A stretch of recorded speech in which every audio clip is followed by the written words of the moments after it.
Hello everyone, কেমন আছো তোমরা সবাই? আশা করছি খুব ভালো আছো। আমরাও কিন্তু বেশ ভালো আছি। আমার চ্যানেলের আরও একটি নতুন ভিডিওতে তোমাদের সবাইকে অনেক অনেক ওয়েলকাম জানিয়ে ভিডিওটা স্টার্ট করছি।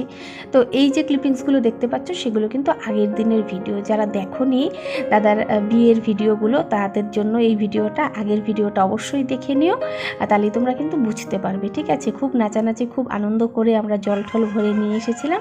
আর আজকের ভিডিওতে আমি তোমাদেরকে দেখাচ্ছি দাদাকে স্নান করানো থেকে বিয়ের রাতের সমস্ত কিছু। তো এই যে চলো ভিডিও আজকের স্টার্ট করে দিলাম। আর এখানে আমরা দাদাকে নিয়ে চলে এসেছি স্নান করাতে। অ্যাকচুয়ালি আমাদের যে মানে বা কলপারটা আছে সেই কলপারের ওখানে দাদাকে নিয়ে আসা হয়েছে। এখানেই ওকে স্নান দান করানো হবে। নিয়ম কাজগুলো যা ছিল সেগুলো সব এখানেই করানো হবে। তো তার জন্য এখানেই চলে এসেছে। জায়গাটা যেহেতু খুবই অল্প ছিল, তো আমার এক বৌদি ভীষণ আনন্দ করেছে বিয়েতে। দেখো কত নাচানাচি করছে। আর দাদাকে যে হলুদ দেবো সেই জিনিসগুলো খুব ভালো করে একটা দিতে পারিনি। তার কারণ হলো আরজোর বাবা অনেক সময় বাড়িতে থাকলে ওর বাবাকে দিয়ে মোবাইলটা ধরিয়ে দিই ভিডিও করানোর জন্যে। তো আজকে ওর বাবা ছিল না বাড়িতে, তো সেজন্য এই মানে জায়গার ভিডিওগুলো আমাকেই করতে হয়েছে। নয়তো খুব জোরাজুরি করলেও ওর বাবা মানে খুব কম করে দিতে চায় ভিডিও। আমার নিজের ভিডিও কিন্তু নিজেকেই করতে হয়। তো তারপরও বিয়ের সময় আর কি বলাতেও কিছু কিছু ভিডিও করে দিচ্ছে। তো আজকে একদমই বাড়িতে ছিল না, ছেলে মানুষ তো বুঝতেই পারো। আর তার জন্য কিন্তু আমি দাদাকে খুব ভালো করে একটু হলুদও দিতে পারিনি, কারণ আমি ওখানে হলুদ দিতে গেলে এদিক দিয়ে আমি ভিডিও তুলতে পারছিলাম না। তো আমি ভাবলাম অবশ্যই এগুলো স্মৃতিতে থাকুক, আমি একটু কম হলুদ দিই, কোনো ব্যাপার না।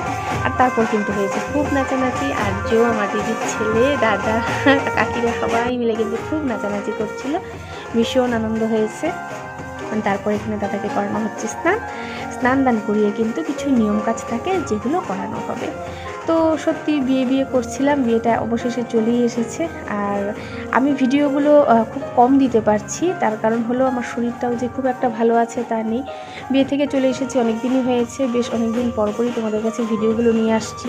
অ্যাকচুয়ালি সংসারের এত চাপ, তারপর আরজোর পড়াশুনো, পরীক্ষা, এক্সাম চলছে, সব কিছু মিলিয়ে তারপর ভিডিও এডিট করা আমার পক্ষেও বেশ অসুবিধাজনক হয়ে যাচ্ছিল। তো সেজন্য কিন্তু ভিডিওগুলো বেশ অনেকদিন পরপরই আসছে, তার জন্য অবশ্যই তোমাদের কাছে ক্ষমা চেয়ে নিচ্ছি। তো যাই হোক, আজকে তোমাদের সাথে আরও একটা ভিডিও নিয়ে আসলাম বিয়ের দিনের। তো আজকের ভিডিওটাতে কিন্তু তোমাদের সাথে পুরোটাই শেয়ার করে দেবো, ঠিক আছে, বিয়ের ভিডিওটা। তো এখানে ঘরে এসেও কিছু নিয়ম কাজ থাকে যেগুলো দাদাকে করিয়ে নেওয়া হয়েছে। আর তারপর কিন্তু সবাই মিলে এখানে দেখো, মানে যেহেতু লোকজন অনেক সেহেতু ভাগে ভাগে আমরা সবাই খাওয়া দাওয়া করে নিচ্ছিলাম। আর ওখান দিয়ে কিছু দরকারি কথাবার্তা হচ্ছিল।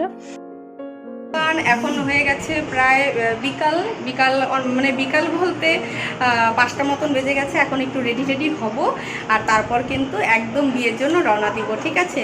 সো চলো, এই বিয়ের ব্লগটা কিন্তু তোমরা অবশ্যই দেখো, আশা করি তোমাদের ভালো লাগবে। আর বেশি কথা বলে এই ব্লগগুলোকে বড় করছি না, তো সমস্ত জিনিস তোমাদের সাথে শেয়ার করবো, ঠিক আছে। সো চলো এবার রেডি হই, তারপর তোমাদের সাথে দেখা হচ্ছে, ওকে। তো এই যে দেখো বন্ধুরা, এখন প্রায় কিন্তু 7টা থেকে 7:15 মতন বেজে গেছে। এদিক দিয়ে দাদাও রেডি হয়ে গেছে, কাকি রেডি হয়ে চলে এসেছে, আর তার সাথে কিন্তু মাসিরাও সবাই রেডি হয়ে গেছে। তো আমার বরকে বলাতে ও এই ক্লিপিংসগুলো নিয়েছিল। তো আর এদিক দিয়ে দেখো আমি কিন্তু একাই সেজেছি, মানে রেডি হয়েছি। তো তারপর কাকি শাড়িটা পরিয়ে দিয়েছিল, আর এখান দিয়ে ওই দিদিকে বলেছিলাম চুলটা একটু ঠিক করে দিতে। তো ওই দিদি একটু চুলটা ঠিক করে দিয়েছিল। আর তাছাড়া মুখের মেকআপ বলতে পারো খুব হালকা করেই করেছিলাম, যা সেজেছি সমস্তটাই একাই করে নিয়েছিলাম। তো বাইরে ভীষণ বৃষ্টি, মানে বৃষ্টির দিনে বিয়ে হলে আর কি যা হয়। তো যাই হোক, সমস্ত কিছু তোমাদেরকে বলবো। তো আমার সাজটা কেমন লাগছিল অবশ্যই আমাকে কমেন্ট করে জানিও। খুব সিম্পলের মধ্যে সেজেছিলাম, তো সিম্পলের মধ্যে অনেক কিছু করে নিয়েছি। তো যাই হোক, আমরা সবাই রেডি হয়ে গেছি। এই যে এই দিক দিয়ে বাচ্চা পার্টি সবাই রেডি, এবার বের হওয়ার পালা, ঠিক আছে। তো বন্ধুরা, আমরা একদম রেডি হয়ে গেছি, এবার আমাদের বের হওয়ার পালা। তো চলো ভিডিওটা দেখতে থাকো।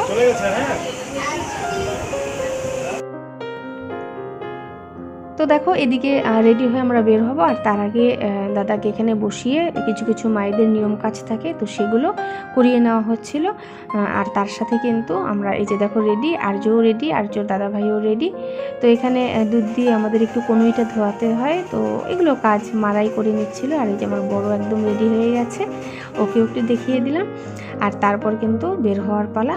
তো সবাই মিলে একসাথেই বেরিয়েছিলাম। আর যেই নাকি গাড়িতে উঠেছি, গাড়ির কাছ দেখলে তোমরা বুঝতে পারবে এত জোরে বৃষ্টি নেমেছে, মানে কিছু আর বলার নেই।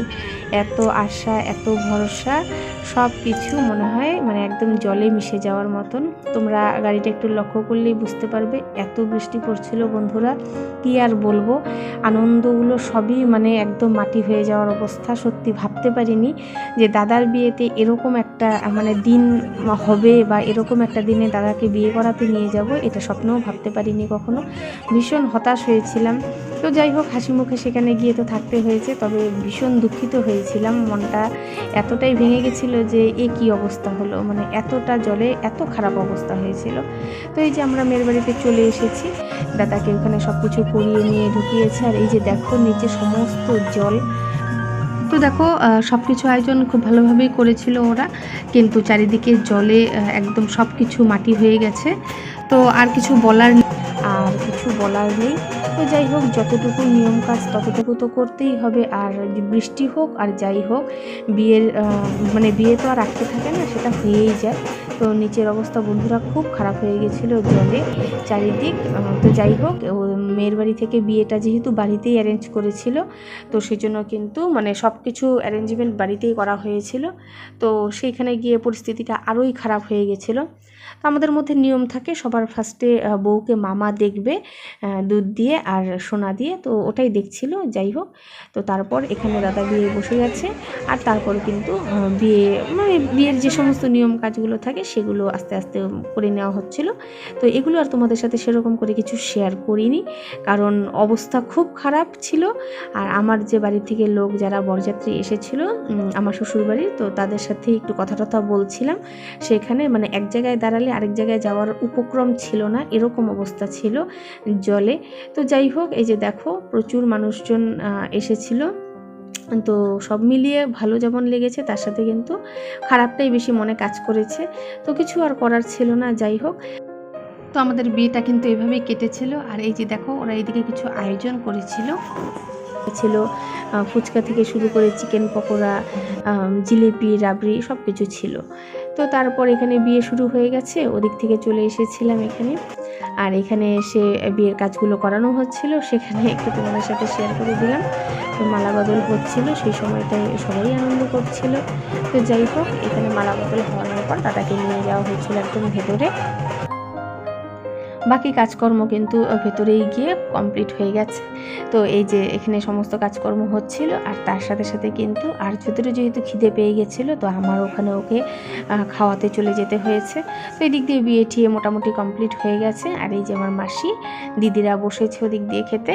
তো যেহেতু অনেকটাই রাত হয়ে গেছিলো, আমরা খাওয়া দাওয়া করে কিন্তু বাড়ির দিকে রওনা দিয়েছিলাম। ঠিক আছে, তো বন্ধুরা কেমন লাগলো তোমাদের বিয়ের ব্লগটা? খুব সংক্ষেপে সিম্পলভাবে তোমাদের সাথে শেয়ার করে দিলাম। আশা করি ভালো লাগবে। যদি ভালো লাগে অবশ্যই একটা লাইক করে দিও, চ্যানেলটিকে সাবস্ক্রাইব করে সাথে থেকো। তো দেখা হচ্ছে পরের দিনে আরেকটি নতুন ব্লগ।